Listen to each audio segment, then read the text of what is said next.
So here's how I describe the I call this the 0 to 100 principle, right? So let's say that 0 is for business, or like this is for business.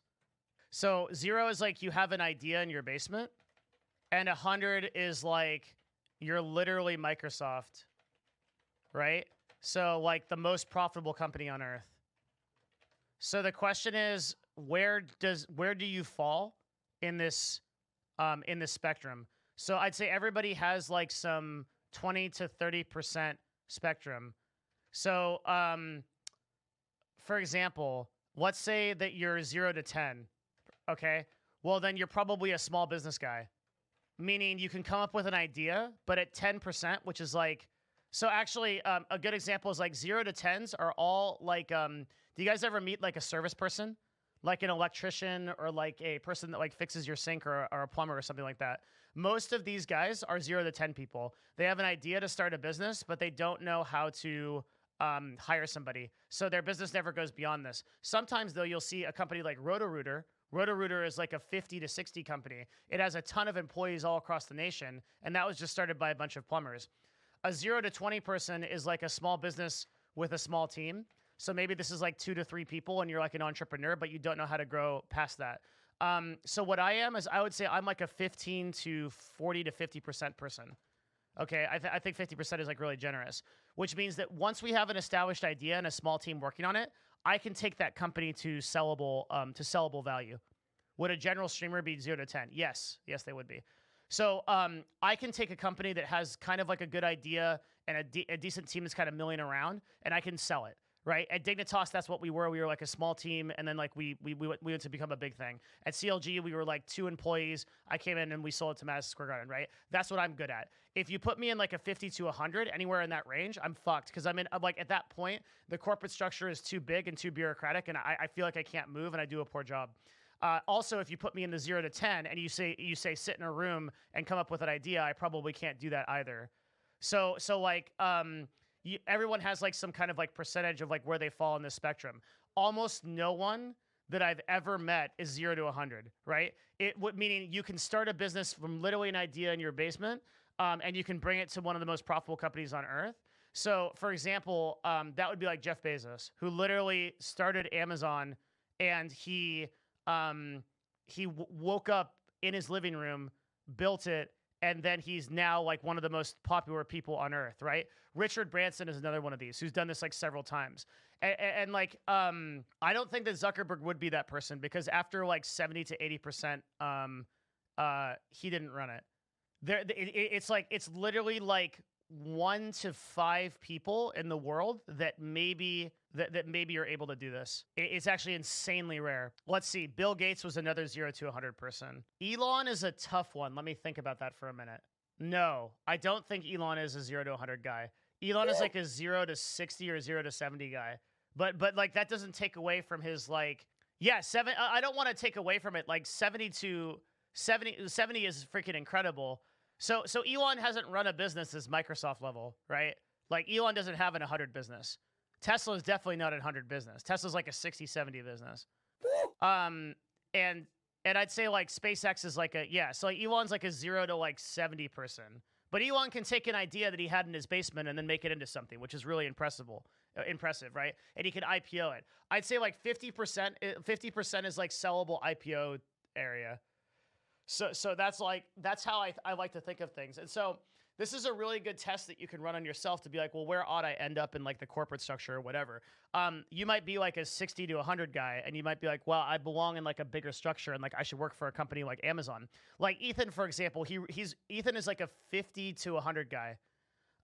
He's not very good in like 0 to 20. One of the reasons, or even 0 to 50, one of the reasons why Ethan and I bounce off each other so well, or we're talking about the VP of Amazon that's a friend of mine, is because I'm in this 15 to 50 category, and he's in the 50 to 100 category. So we provide context on all levels of the spectrum, and that's why our shows are so good. Like it's because like we both like, I think about business in a small way, and he thinks about business in like a big way. There's things that he can do within that structure. Like you give me a team of 600 people, and I'm gonna fucking crash and burn, most likely, right? Like I don't think I can do it. But if you give him a business idea like Nerd Fusion, I think he could probably do it, but he'd be disinterested in doing it. So I don't know. I think this shit's cool. I like this idea. It's a really good way to kind of get a bearing on like how your like success is going to look and like what you're interested in doing. So what's actually, since Jade is here, we can actually talk about this. So I think most people are actually stuck at 0 to 10. And so here's the thing. You can be a millionaire and you can be stuck at 0 to 10. Want to know who's stuck at 0 to 10 and is also a millionaire? XQC. XQC is actually stuck from 0 to 10, and I'll explain why. So you can be really, really rich, and you cannot have a team. A good example of this is like XQC or like Mizkif, right? These are people who they like, and some people might say, oh, they have like an editor. Okay, fine, let's call it like 0 to 15 then, right? But XQC could be a brand where that he sells to. I mean, like literally to like Ninja, look at Ninja, right? The difference is like Ninja is like a 30 to 40 person, right? He like you can't sell Ninja or IPO Ninja, but he's literally like a 40%. Like Ninja alone is much bigger than a lot of individual companies' brands, like major brands, right? And the reason for that is because I'll explain. This is what's so cool about this concept. I think like everybody can you can use. Here's the difference, okay? As soon as your income exceeds your expenses, these are the two times you should start thinking about a team. And we can apply this to everybody. Because I'm gonna show you in a minute how I think that can apply to everybody. Is it bad being a 0 to 10 or just preference because the whole team seems scary? Great question. So it kind of depends, right? Some people they're like a local, or they're just like a local plumber or electrician. Maybe all they want to do is just like hang out and fix stuff, and they're cool with that. And that's like just their lifestyle, and that's cool. Like, right? I'm not gonna tell you like what you should do. I don't fucking know. It's up to you.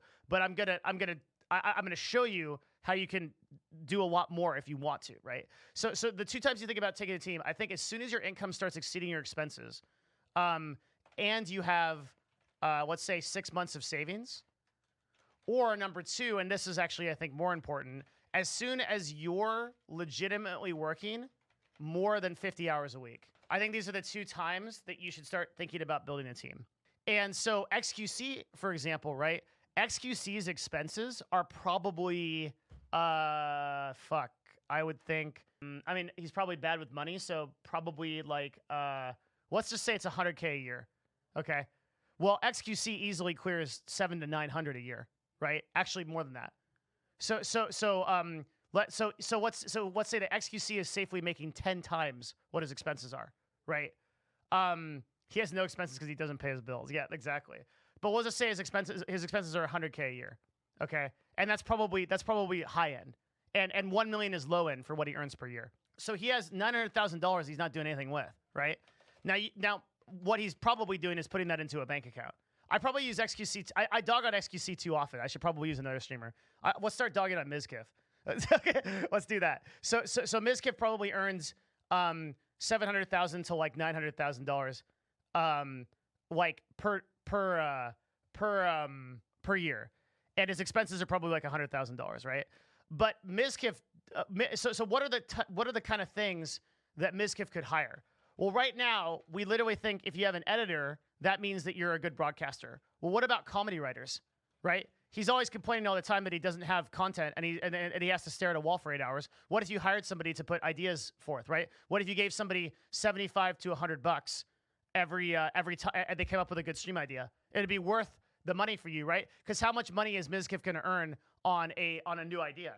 It's a shitload, right? What if you hired a comedy writer? What if you hired like a producer, or what if you hired production quality people, right? What if you hired so we could go down this list of people. And you're not going, he just asked chat for free ideas. Yeah, but do you think that that's worth it compared to having a dedicated team, right? Like, the community sourcing is powerful, and I don't want to take away from that. But like having a writer that's actually good, and here's the problem. The other problem with that too, right? You have over 8K people. Yeah, but you can't distinguish a shit idea from a good one. That's the problem. Because you aren't. So if you hire a comedy writer and a person that's written for like Seinfeld, okay, like you have good ideas. The problem is that if you are listening to 8K people in chat, I have far less people than me in that chat. And I promise you, when I ask, we do marketing stuff on this stream, and we'll be like, hey guys, what should we title this video? And 99% of the answers are dog shit. If you can't professionally differentiate between what's good and what isn't, then like you're gonna be in a problem. But if you have people that are on your team that are just thinking about that, and more importantly, everybody, here's a big point of it. Here's a really big point of it too. So Zehue says main TV comedy is not equal to Twitch comedy. Exactly. Which means that if everybody that's commenting in Twitch is in the Twitch ecosystem, but if you can pull ideas from outside of that, you can get things from industries that have never actually been introduced to Twitch before. And so there will be ideas for shows and things that people have never seen on Twitch, and that will explode if you did something like that. The big appeal of live streaming is that it's off the cuff. If you're hiring a writer, your stream is scripted and now like more of a TV show. That's completely untrue. The most viewed channel on Twitch right now, in terms of like concurrent views, not watched hours, but concurrent views and subscribers, is Critical Role, and that's a pre-produced show. So your assumption is that off the cuff does well on Twitch because it's done well before, but pre-scripted content does incredibly well on Twitch. The Washington Post had successful streams doing this. There's several examples and also you're assuming that just because you have a writer that you're scripted, that doesn't necessarily need to be the case. You can do off the cuff, improv or whatever. Maybe you just need ideas, right? I don't know why we're getting stuck on this comedy writer thing, and like people are disagreeing with this as if this is like a really bad hire. It's objectively not, but we can move on. The point is that you can build a team around you that leverages and elevates you to the next level. That you can do more. So I guess like to put a really simple way on this is like you can do more with more people helping you than you alone. Maybe we can all agree on this, right? And so the idea of earning 10 times your income without building a team is nuts. It's really crazy to not be able to do that. So you should always reinvest some percentage of what you're earning back into people that can help you do things, regardless of whether that's a comedy writer or things like that. There are a lot of people on Twitch that are larger broadcasters that do this. So Pokey, for example, has product people, marketing people, advertising people. Dr. Disrespect has our advertising people, has an agent, has PR, right? We can add agent to this list. Sponsorship opportunity person, sponsorship opportunities or sales. What if XQC took 40K of this 900,000? You wouldn't really need to spend that much. What if he did and put it exclusively towards sales of his business? He'd make 3x the money, right? Like it's totally crazy how you can leverage this. But a lot of streamers, they stick at 0 to 15 because they don't realize that they're running a business. What if XQC had only a person that what if Mizkif had a person? I gotta stop dogging XQC. What if Mizkif had a person that just ran merch for him, designed merch, designed new opportunities, put people into the store? So the truth is that you don't need to be Mizkif to do this. I think a lot of smaller streamers could do this. So like streamers that aren't earning 900K, it could be streamers that are earning 200K a year, right? Could easily have full-blown teams. And by the way, they could recruit those people from their community, and they would probably accept a lot less because they're fans of their content and want to see more of it. Day9 is a good example of a person that has well-produced shows and fit in this ecosystem. Yeah, totally. So here's a really good example of this. I think probably the best example of this is Gary Vee. Gary Vee did the next level thing. And this is something I'm not going to try to convince you guys of because this potentially has a lot of danger to it. Gary Vee hired a team before he was ROI positive, meaning he put money into something without knowing he was going to get a return from it. So here's the concept, right? There's two concepts here. So concept number one is these two principles. As soon as your income exceeds your expenses and you have 6 months of saving, or as soon as you're legitimately working more than 50 hours a week. But I can give you another one. If you have an expectation of return, you take the risk and build a team there. And so for a lot of people that are doing like small tasks, or even in your career, you could hire a team. Like for example, I've actually done a lot of consulting for people in jobs, and what they do is they hire like a research team out of India to help them with their job and to build reports for them, to actually even in a lot of cases to do the work for them, because you'd be really surprised how well Indian outsourcing is at doing things like that, like rote tasks like that. So I've actually like seen people do this. successfully. So what Gary Vee did was he hired a team before he was sure that he was going to make money off it. Two things here. I actually don't have the balls to do this. I wish I did, because I would be a way more successful person if I did. But the way that I have my life set up, I'm actually very risk adverse. So I don't do things unless I'm pretty sure I'm going to get an ROI from it. And I don't take risks as much as like other people do. I'll give you a perfect example. I could have hired a show producer 3 months ago or 4 months ago. And I wouldn't know that in December, you guys would have supported me at this level. But I would have had 4 months of all of that work done. And we would have had 5. Imagine how much more successful I would be if I had done that 4 months ago, or even 6 months ago, or 8 months ago, right?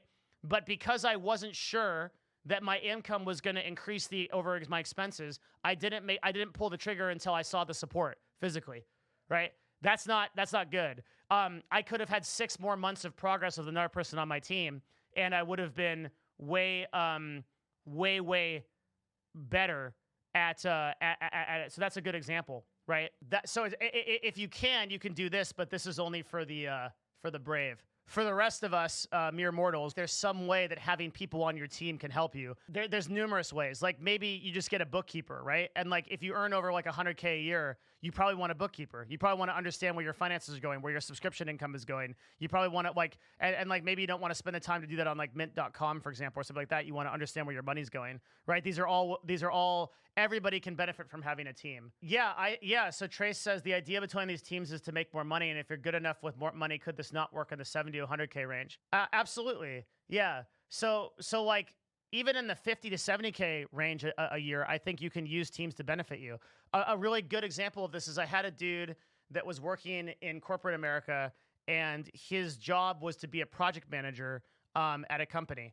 And so he was like managing different projects. And what he would do is he would outsource Indian outsourcing. He would outsource basically the research portion of the work on his own dime.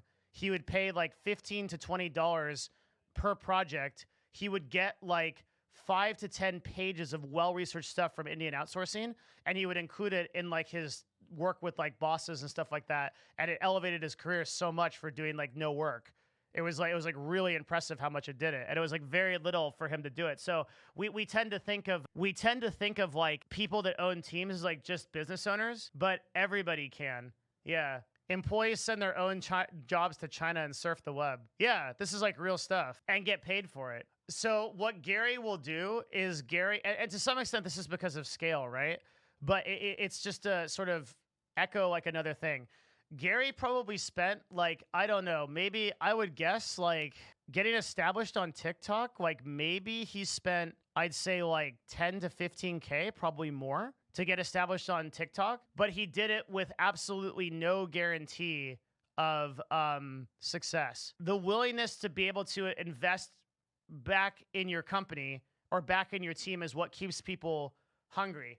Do you ever think about why some businesses that are really big, like Kmart and stuff, fail, and why businesses that are small, like supersede them? I think about this a lot, and I think the reason for it, there's a lot of reasons, but one of the big reasons is that I think that big companies get really arrogant and they get really slow, and they decide not to invest in new ideas because they have a lot of investment and money in old ideas. For example, like Walmart is like a really, really established retail brand, and that's carrying it. But they've lost out on like a lot of revenue because they didn't compete with Amazon in like the new wave, right? Warren Buffett's a good example of this, where you can be like incredibly successful and you can make $70 billion. But Warren Buffett did that on the back of like old companies. He didn't invest in like tech. And he said later, he's like, man, I could have been the richest person in the world if I had actually caught the tech trend, but I didn't. I skipped on Google and Amazon because I didn't understand them. So I think that people that are willing to invest in new technology at a loss or new R&D at a loss can be really successful, and that it's like a problem. It's like a problem with a lot of bigger businesses. So one of the reasons why like our R&D, one of the reasons why Amazon is so successful is because Amazon puts